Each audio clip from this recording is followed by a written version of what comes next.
Adakah sekarang ni masa terbaik untuk beli silver? Okey, semalam kami ada grup coaching lah bersama mentor. Ada soalan yang tanya, adakah masa sekarang ni masa yang terbaik untuk beli silver? So, semalam Aini sendiri pun dapat ilmu barulah tentang silver.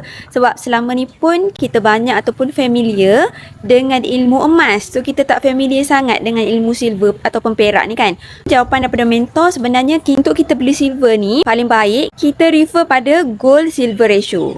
Yang ni lah yang ramai orang tak tahu mungkin. Jadi sekarang gold silver ratio adalah 1:50. Maksudnya kita boleh beli 50 ounce silver bersamaan harga dengan 1 ounce emas. Paling baik kita beli silver masa gold silver ratio ni ketika 1:70-80.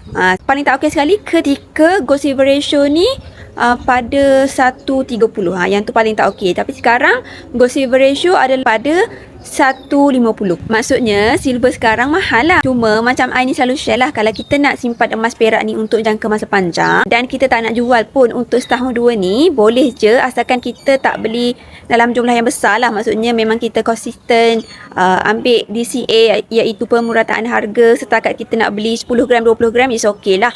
Bukan kita beli 1 kg ataupun 5 kg. Ataupun kalau memang kita nak beli 1 kg ataupun 5 kg, tak salah.